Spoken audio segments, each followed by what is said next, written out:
Cambodia, 802 AD. A Khmer prince stands on a mountaintop and declares himself a god king. His name is Jayavarman II. The ceremony he performs, the Devaraja ritual, the consecration of the divine king, is borrowed from Indian Brahmin tradition, imported across the Bay of Bengal by priests who carry with them not just theology, but the administrative and engineering knowledge of one of the most sophisticated civilizations on earth. Jayavarman has spent years in the court of the Sailendra dynasty in Java. He has seen what a centralized hydraulic state can build.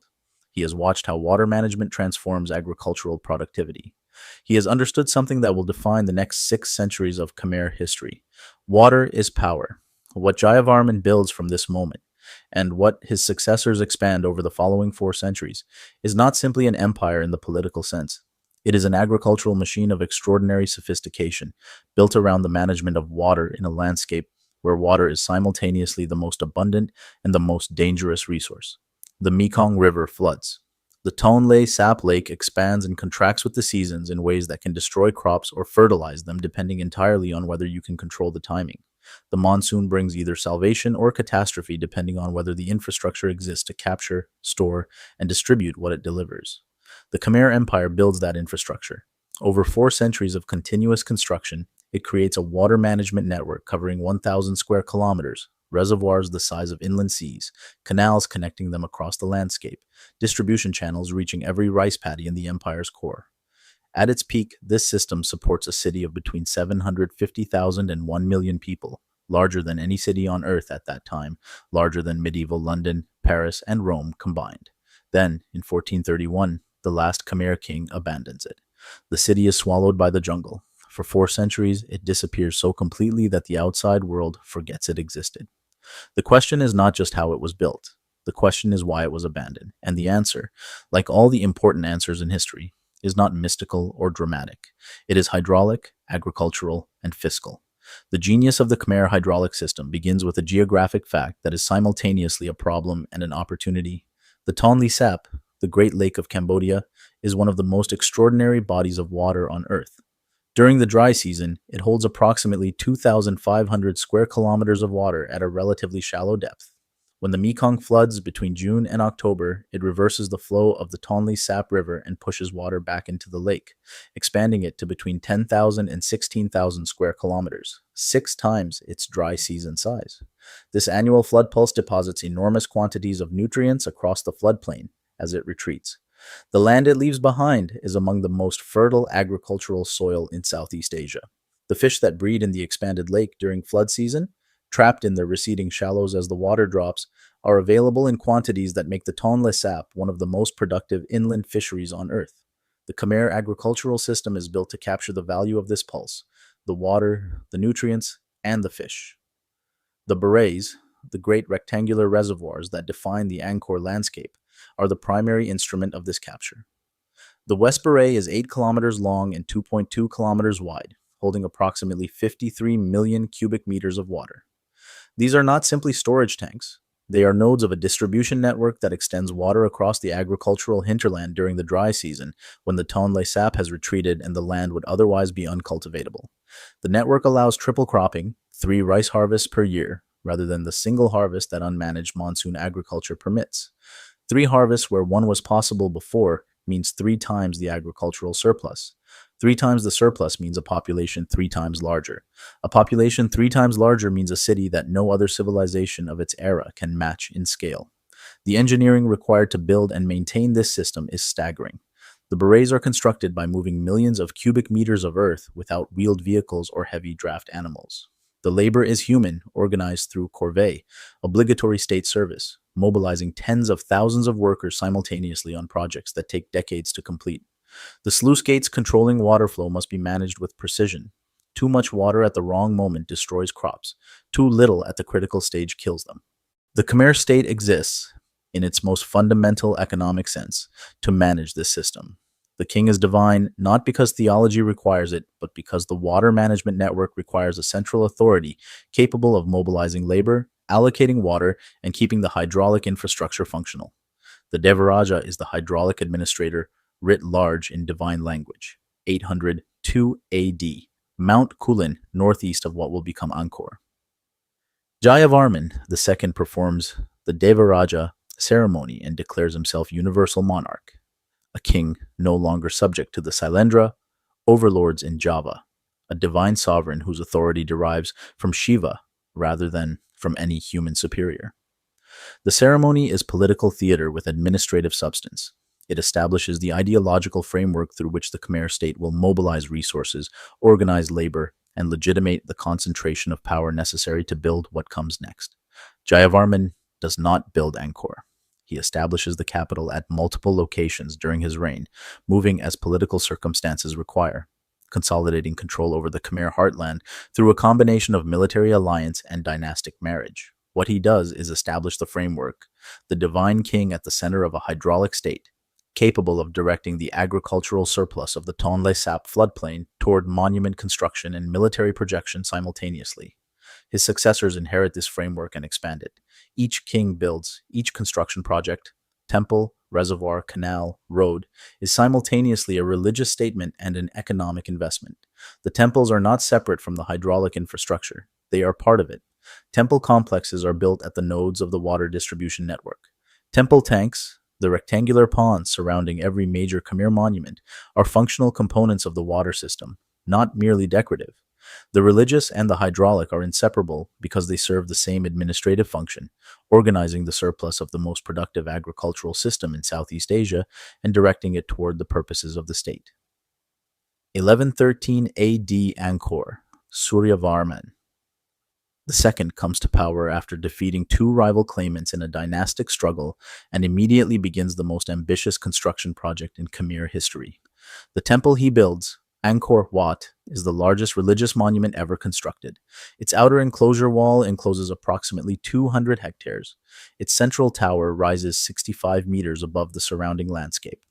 Its bas-relief galleries, running for nearly half a kilometer, depict the Mahabharata, the Ramayana, and the military campaigns of Suryavarman himself in carved stone of extraordinary refinement. It is oriented to the west, toward the setting sun, toward death, toward the afterworld, because it is built as Suryavarman's funerary temple, the place where his divine essence will reside after his body is gone. The construction takes approximately 37 years and employs an estimated 300,000 workers. The sandstone blocks, approximately 5 million tons, are quarried at Phnom Kulen, 40 kilometers to the northeast, floated down canals during the flood season, and assembled using internal staircases, counterlever systems, and elephant power that allowed precise placement of blocks weighing up to 8 tons at heights of 60 meters. The labor comes primarily from the corvée system, agricultural workers mobilized during the dry season when they are not needed in the fields. The hydraulic system that produces the agricultural surplus also produces the labor surplus. Triple cropping means rice cultivation requires intensive work during the wet season and relatively little during the dry months. The workers not farming in the dry season are building temples, dredging canals, and maintaining reservoirs. The construction of Angkor is not a diversion from the agricultural economy. It is the agricultural economy's off-season production directed toward monumental architecture. The monuments and the water management are complementary outputs of the same machine. The surplus the water system generates pays for the temples. The temples legitimate the divine king who administers the water system. The water system generates the next season's surplus. The cycle is self-reinforcing until it isn't.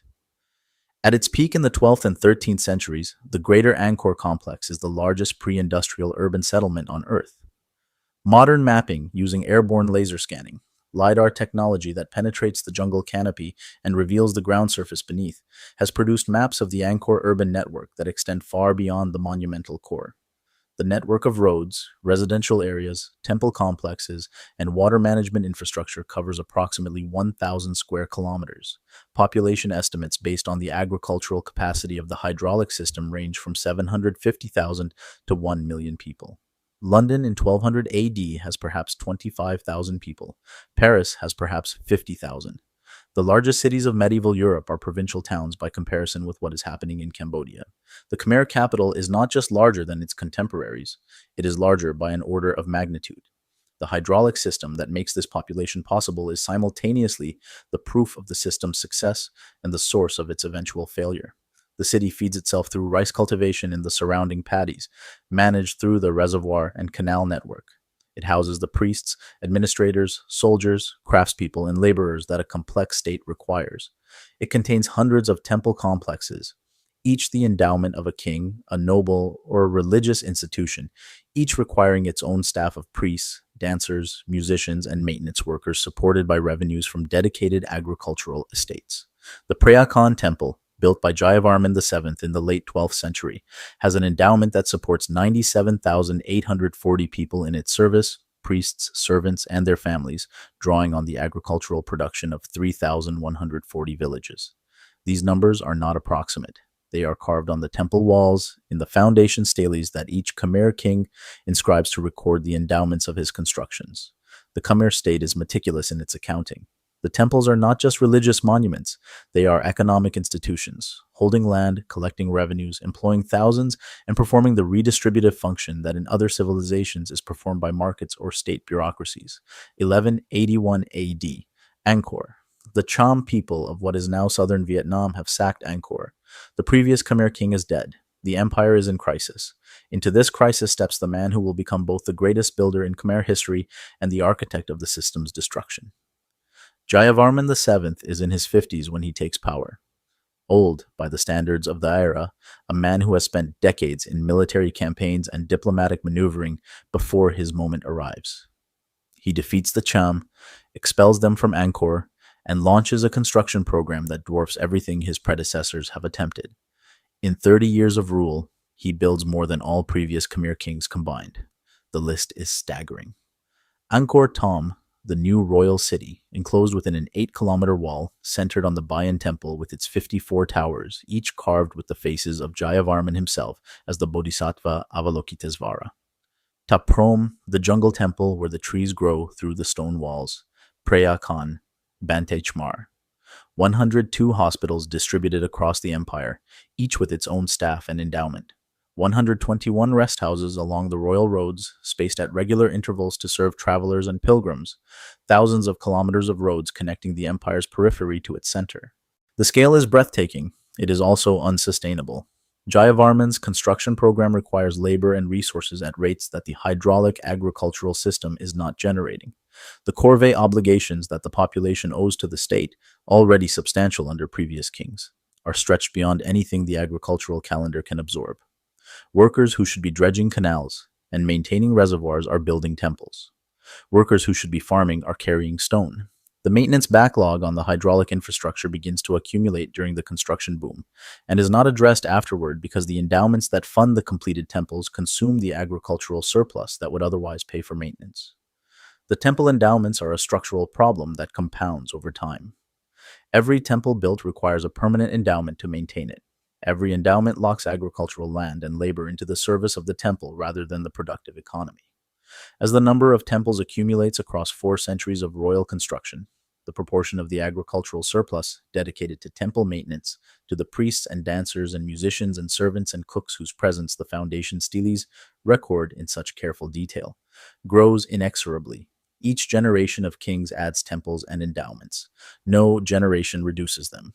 The dead hand of accumulated piety is slowly strangling the productive capacity that makes the whole system possible.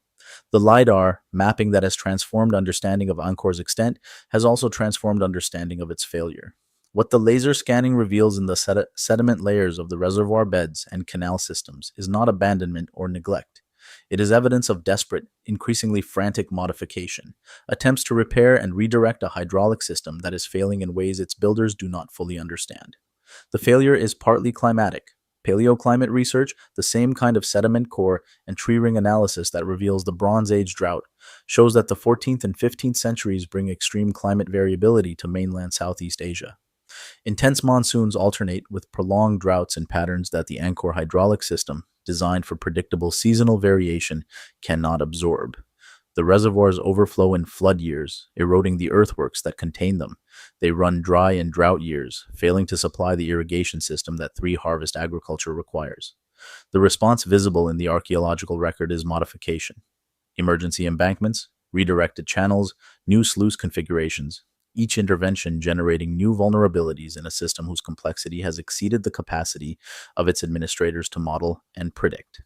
The hydraulic engineers are fighting a system that has grown too large and too interconnected to be fully understood or reliably managed. Changes upstream produce unexpected consequences downstream. Fixes in one part of the network create problems in another. The deforestation that 4 centuries of construction and agricultural expansion have produced amplifies everything. The forests of the Kulin Plateau, where the rivers that feed Angkor's reservoirs originate, have been cleared for agriculture and building material. Without forest cover, rainfall runs off the plateau surface faster, arriving in the reservoir system in sudden violent surges rather than the gradual percolation that the system is designed to handle. Sedimentation accelerates as the eroded topsoil from the cleared hillsides fills the reservoir beds, reducing their capacity year by year in ways that cannot be reversed, without dredging at a scale the declining state capacity cannot organize. The hydraulic failure does not happen in a political vacuum. The 14th century brings sustained military pressure from the Thai kingdoms to the north and west. The Ayutthaya kingdom of what is now Thailand, established in 1351, which inherits both the military traditions and the administrative sophistication of the earlier Sukhothai kingdom, and applies them with increasing effectiveness against the Khmer periphery. The Khmer Empire's military capacity is declining as its administrative capacity declines. Hydraulic failures reduce agricultural surplus. Reduced surplus means reduced revenues. Reduced revenues mean a weakened army and deteriorating administration. The Thai attacks on Angkor are not a single overwhelming invasion. They are sustained raids that erode the empire's peripheral territories and demonstrate the declining capacity of the Khmer state to defend what it holds. Angkor is sacked by Ayutthaya forces in 1431. The Khmer king does not attempt to hold it. The abandonment of Angkor is not sudden. It is a process, a decades-long drawing down of administrative and economic activity from the great hydraulic center toward the southeast, toward Phnom Penh and the Mekong Delta, where a different kind of economy is becoming possible. The 14th and 15th centuries bring a transformation in Southeast Asian trade. The maritime spice trade through the Strait of Malacca is growing rapidly. The Mekong Delta and the Cambodian coast connect to this trade in ways that the inland Angkor site does not.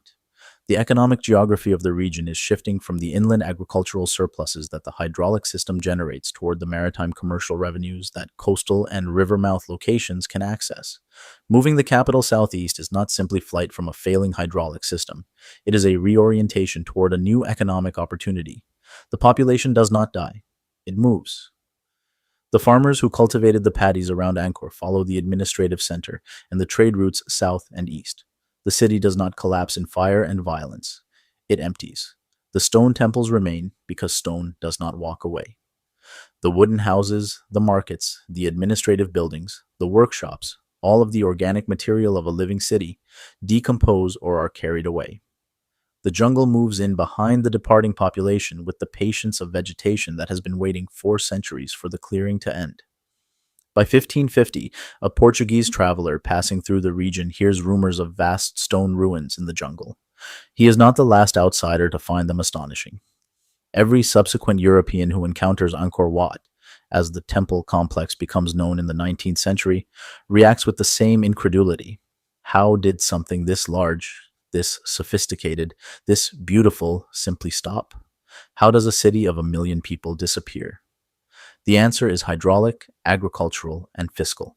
The same forces that built the city, compounding in reverse.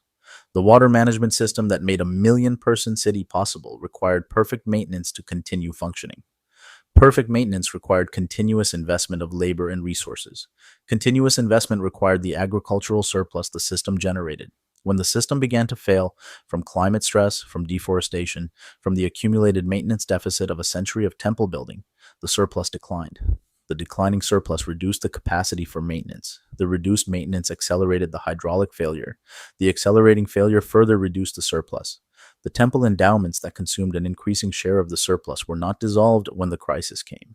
They were permanent obligations, carved in stone, legitimated by divine authority, impossible to revoke without the kind of institutional revolution that the Khmer state, organized entirely around the divine king's obligation to maintain the religious order, could not perform on itself. The city that walks away is not defeated. It is not destroyed. It is simply no longer affordable. The hydraulic machine that built it has stopped generating the surplus that justified its existence. The people who lived in it follow the economic logic south, toward the coast, toward the trade routes, toward a future that does not require 1 million people to maintain a water system that no longer works. Jayavarman II declares himself a god king on a mountaintop in 802 and promises his people the abundance that divine water management can provide. For 6 centuries, the promise is kept. The reservoirs fill. The rice harvests come 3 times a year. The temples rise. The city grows to a size that the rest of the world cannot match. Then the rains change, the forests go, the maintenance falls behind, and the god king's promise runs out of water to keep it. The jungle takes the rest.